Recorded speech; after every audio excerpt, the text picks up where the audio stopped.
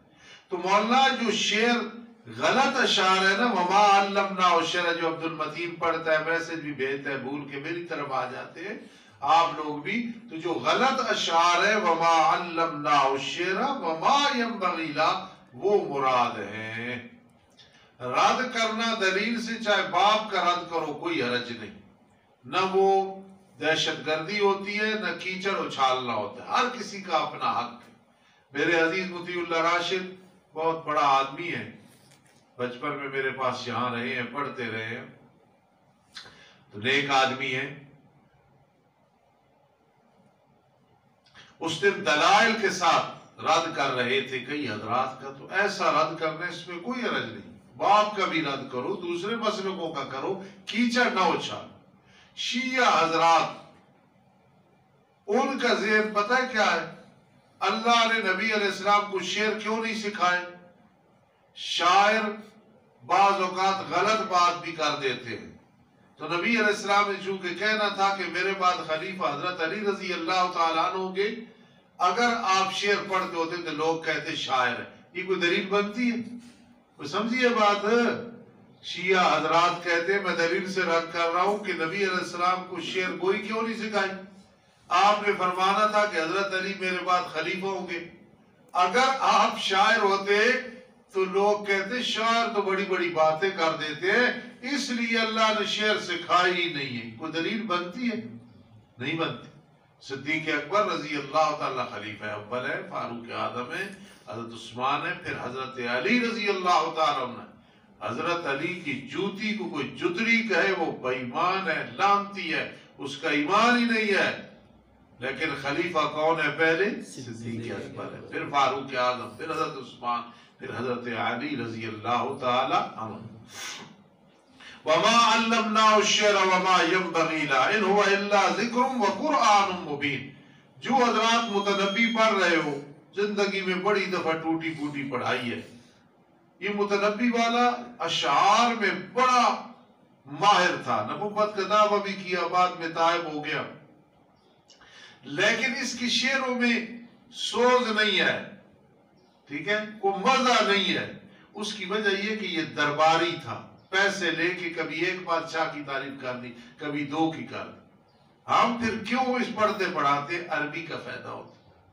قاضی شمس الدین علیہ رحمت فرماتے تھے کہ ایک شاعر نے ایک بادشاہ کی تعریف، بادشاہ نے کہا اسے 10,000 دینار دے دو۔ دوسرے دن دفتر والوں نے کچھ نہیں دیا تو اس نے بادشاہ کو جا کہا میں نے شعر پڑھے تھے، آپ نے انعام کہا تھا، امیر صاحب نے مجھے انعام نہیں دیا۔ بادشاہ نے کہا تو نے بھی زبانی خوش کیا تھا، ہم نے بھی زبانی خوش کیا، تو نے بھی۔ تو اشعاروں کا کیا ہوتا ہے جو صحیح شعر نہ ہو تو آسمان پہ لے جاتے ہیں بات کو۔ بہرحال وما علمناه الشعر وما ينبغي له إن هو إلا ذكر وقرآن مبين لينذر من كان حيا ويحق القول على الكافرين، تاکہ ڈرائے میرا پیارا پیغمبر اس کو جو زندہ ہے دل میں، دل کا زندہ، اور ثابت ہو چکی ہے عذاب والی بات کافرین پہ۔ پانچویں اگلی دلیل، اولم یروا یعلموا، کیا انہیں علم نہیں ہے؟ بے شک ہم نے پیدا کیا ان کے لیے اس سے جو بنایا ہمارے ہاتھوں نے، ان کے ہاتھوں نے تو نہیں بنایا، چوپائے بنائے، فہم لہا مالکون، بس وہ ان کے مالک ہیں، جانوروں کے مالک۔ قاری نعم اللہ صاحب ایک اعتراض ہوتا ہے کہ ہم نے تو آج تک سنے کہ ایک انسان کو اللہ نے اپنے ہاتھ سے بنایا، بیدیہ، یہ جنت الفردوس کو بنایا، باقی تو قدرت سے بنایا، اور یہاں ایدینا ہے، سورہ یاسین ہے نا، قرآن کا دل ہے نا، اس لیے میں زور دے رہا ہوں۔ تو جواب یہ یہاں ایدینا سے مراد قوت ہے، ہم نے اپنی طاقت سے بنایا، ہم نے وَذَلَّلْنَا لَهُمْ فَمِنْهَا رَكُوبُهُمْ وَمِنْهَا يَأْكُلُونَ، اور ہم نے ان جانوروں کو ان کے تابع کر دیا ہے، اب بعض ان میں سے سواری کا کام دیتے ہیں، بعض کو وہ کھاتے ہیں، اور ان کے لیے ان میں منافع بھی ہیں، دودھ پینا بھی ہے۔ افلا یشکرون، کیا بھلا وہ شکر ادا نہیں کرتے ہیں؟ وَاتَّخَذُوا مِن دُونِ اللَّهِ آلِهَةً، زجرہ بنا رکھے انہوں نے اللہ کے سوا معبود، شاید کہ ان کی مدد کی جائے گی شدائد میں، مہمات میں، مصائب میں، جی شاید کہ ان کی مشرکوں کی مدد کی جائے گی اپنے معبودوں کی طرف، اس لیے بنا رکھے، نہیں طاقت رکھتے وہ معبود ان کی مدد کی۔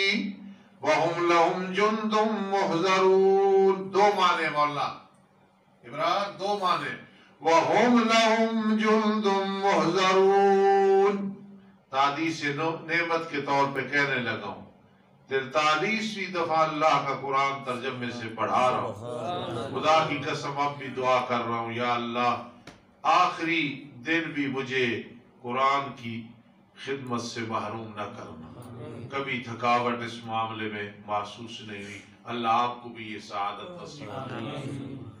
دو مطلب ہے، ایک مطلب یہ ہے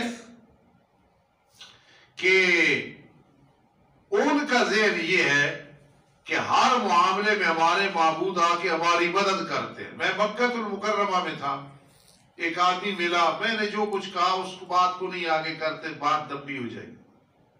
وہ مجھے کہنے لگا جو میرے پیر ہیں نا ہر وقت میرے ساتھ ہوتے ہیں، کہتا ہے ایک دن میں نے پگڑی اتاری ہوئی تھی، میں لیٹرین میں بیٹھا تھا تو پیر صاحب نے کہا کہ بیٹا سر پہ کپڑا لے لو، تو میں نے اس کو کہا کہ اس ٹائم تو شیطان بھی نہیں آتا ہے، تو مجھے کہتا ہے کہ بس ہمارا جو عقیدہ ہے وہ عقیدہ ہے کہ پیر صاحب نے مجھے لیٹرین میں آواز دی بیٹا سر پہ پگڑی لے لو، نہیں سمجھی بات؟ تو فرمایا ان مشرکوں کا نظریہ یہ ہے کہ ہر کام میں وہ لشکر بن کے ہماری مدد کے لیے آتے ہیں، وَهُمْ لَهُمْ جُنْدٌ، حالانکہ ان کے لیے لشکر ہے جو پیش کیے جاتے ہیں سارے عوام۔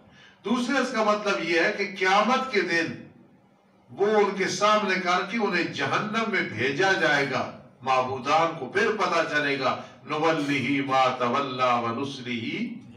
لیکن یہ وہ معبودان جنہوں نے زندگی میں روکا نہیں اور خود چاہتے کہ ہماری کوئی عبادت کرے، جیسے شیطان وغیرہ۔ فلا يحزنك قولهم، بس نہ تجھے غم میں ڈالے ان کی بات جو تجھے جھٹلاتے ہیں۔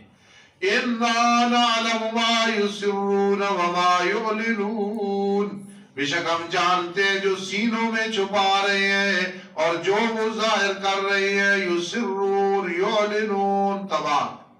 أَوَلَمْ يَرَ الْإِنسَانُ أَنَّا خَلَقْنَاهُ مِن نُطْفَةٍ، کیا بھلا انسان کو نہیں معلوم کہ بے شک ہم نے اسے پیدا کیا نطفہ سے، فَإِذَا هُوَ حَسِيمٌ مُبِينٌ، پس ناگہاں وہ جھگڑالو بن گیا کھلا، حق میں ہمارے لیے جھگڑا کرتا ہے۔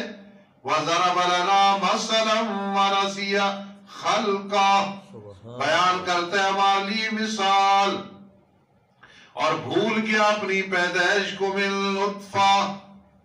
پھر اس مثال کی تفصیل آئی، قال من يحيي العظام وهي رميم، من يحيي العظام کہتا ہے کون زندہ کرے گا ہڈیوں کو حالانکہ وہ تو بوسیدہ ہو جائیں گی۔ مولانا خوش ہو جائیں گے۔ آپ ادھر دیکھ، سوال پیدا ہوتا ہے، قرآن کہتے ہیں ہمارے لیے مثالیں پیش کرتا ہے، تو مثال کون سی ہے؟ وہ تو کہتا ہے من یحیی العظام وہی رمیم۔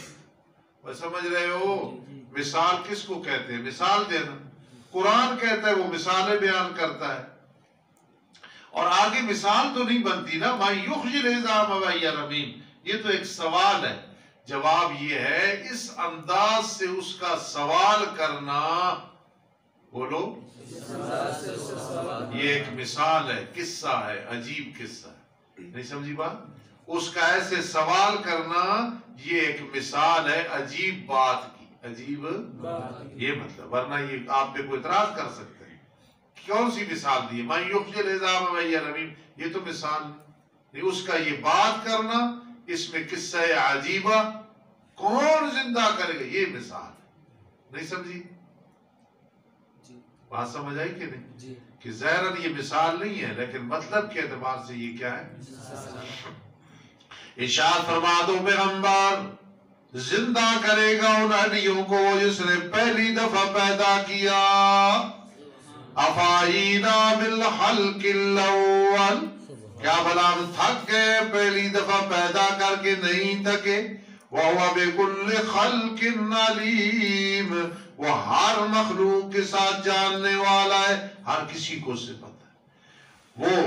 وہ ہے جس نے بنایا تمہارے لیے من الشجر الاخضر، سبز درخت سے آگ کو۔ کیسے؟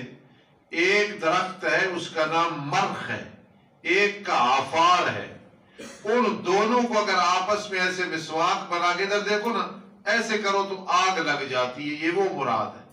اور بعض نے زبردست بات کی ہے کہ کوئی درخت بھی ہے نا جی وہ سبز ہے، جب لکڑی خشک ہوتی ہے تو آگ لگ جاتی ہے کہ نہیں لگ جاتی؟ بعضوں نے یہ مطلب لیا ہے، بعضوں نے پہلا لیا ہے کہ دونوں کو ایسے ٹکراؤ مرخ اور آفار کو تو آگ لگ جاتی ہے، تو اللہ قادر ہے سبز چیز کو آگ لگ رہی ہے۔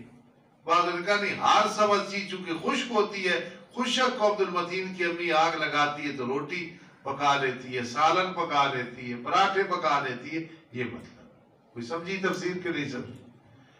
فَإِذَا أَنْتُمْ مِنْهُ تُوقِدُونَ، پس ناگہاں تم مجھ سے سیکتے ہو آگ۔ أَوَلَيْسَ الَّذِي خَلَقَ السَّمَاوَاتِ وَالْأَرْضَ، کیا بھلا نہیں ہے وہ ذات جس نے پیدا کیا آسمانوں اور زمینوں کو، قادر اس بات پہ کہ پیدا کرے مثل ان کے، جس طرح تمہاری طرح اللہ پیدا نہیں کر سکتا؟ بلا کیوں نہیں، وَهُوَ الْخَلَّاقُ الْعَلِيمُ، وہ اللہ پاک بہت بڑا پیدا کرنے والا، خوب جاننے والا ہے۔ مبالغے کا صیغہ ہے، مبالغہ صفت مشبہ، اس میں تفصیل، اس میں فاعل، چار میں فرق ڈھونڈو، تلاش کرو، پھر میں پوچھوں گا انشاءاللہ۔ انما امرو اذا اراد شیئا، نہیں سواز کے اس کا حکم جب ارادہ کرتا ہے کسی چیز کا، یہ کہ کہہ دیتا ہے اس کے لیے ہو جا فیقول، کنایا ہے سورۃ تکوین سے، وہ چیز ہو جاتی ہے۔ فسبحان الذی بیدی ملکوت کل شیء، خلاصہ سورت، اللہ توحید بیان کر رہے ہیں آخر میں، خلاصہ سورت یہ ہے سبحان، سبحوا سبحان، تسبیح بیان کرو، تسبیح بیان کرنی اس ذات کی جس کی قبضہ قدرت میں ہر چیز کی بادشاہی، ہر ایک کا بادشاہ مالک، وَإِلَيْهِ تُرْجَعُونَ، اور اسی کی طرف تم سارے لوٹائے جاؤ گے۔ ایک اہم بات ہے، اَوَلَمْ يَرَ الْإِنسَانُ أَنَّا خَلَقْنَاهُ مِن نُطْفَةٍ، یہ آخری 5 آیات سورہ یاسین کی ایک خاص واقعہ میں نازل ہوئیں۔ بعض روایات میں ابی ابن خلف کی طرف منسوب ہے، بعض میں عاص بن وائل کی طرف ہے، تو سب نے کی ہوگی یہ بات۔ جی، کہ عاص بن وائل نے بطحاء مکہ میں ایک بوسیدہ ہڈی اٹھائی، اس کو اپنے ہاتھ سے توڑ کے کہتے ہیں ریزہ ریزہ کر کے، پھر آقا کو کہتے ہیں رسول اللہ صلی اللہ علیہ وسلم کو، اللہ اس ہڈی کو زندہ کرے گا جس کا یہ حال دیکھ رہے ہیں؟ میرے آقا نے فرمایا ہاں، اللہ تجھے موت دے گا، پھر زندہ کرے گا، پھر تجھے جہنم میں داخل کرے گا۔ تو ایک خاص واقعے کی طرف ہے کہ ابی بن خلف یا عاص بن وائل نے ہڈی اٹھائی، توڑ کے کہتے ہیں یہ بھی زندہ ہوگی۔ میرے آقا نے فرمایا تجھے مارے گا، پھر زندہ کرے گا، پھر جہنم میں بھیجے گا۔ اس لیے یہ آخری جو 5 آیات ہے نا، یہ خاص واقعے کے تحت ہے، یہ ذہن میں رکھنی ہے انشاءاللہ۔ الحمدللہ رب العالمین والعاقبۃ للمتقین والصلاة والسلام علی رسول محمد وآلہ وصحبہ اجمعین۔ ربنا آتنا فی الدنیا حسنہ وفی الآخرۃ حسنہ وقنا عذاب النار۔ اللہ میری روحانی جسمانی اولاد آج وراثت کے حوالے سے آیات میراث پڑھیں گے، مجھ نالائق کو پڑھانے کی، ان میرے عزیزوں کو پڑھنے کی، عوام و خواص مرد و عورتوں کو صحیح سننے کی توفیق نصیب فرما۔ اللہ یہ بہت بڑا علم ہے، ہم بہت چھوٹے لوگ ہیں، آسانیاں پیدا فرمانا، توفیق نصیب فرمانا، میری قبر کا سامان بنانا۔ خصوصاً جن اساتذہ سے میں نے پڑھا ہے، استاد عبدالقدوس صاحب، اللہ تو ان پہ رحمت فرما، یقیناً فرمائی ہوگی، ان کی قبر کو منور کرنا، جزائے خیر عطا فرما۔ جنہوں نے جن اساتذہ سے پڑھی اللہ انہیں بھی جزائے خیر عطا فرما۔ اللہ ہمارے گناہ معاف فرما، پریشانیاں دور فرما، مشکلات کا حل فرما، جیز ہماری تمنائیں پوری فرما۔ اللہ بار بار مکہ المکرمہ مدینہ منورہ کی زیارت نصیب فرما۔ اللہ مدینہ منورہ ہر وقت دل وہاں ہے، اللہ جلدی مدینہ منورہ کی زیارت نصیب فرما۔ اللہ ہمارے پاس کوئی اسباب نہیں، تیری رحمت ہے، اور رحمت بہت بڑی چیز ہے۔ اللہ جلدی ہمیں عمرہ اور حج نصیب فرما۔ اللہ سب بیماروں کو شفا دے دے، آمین یا رب العالمین برحمتک۔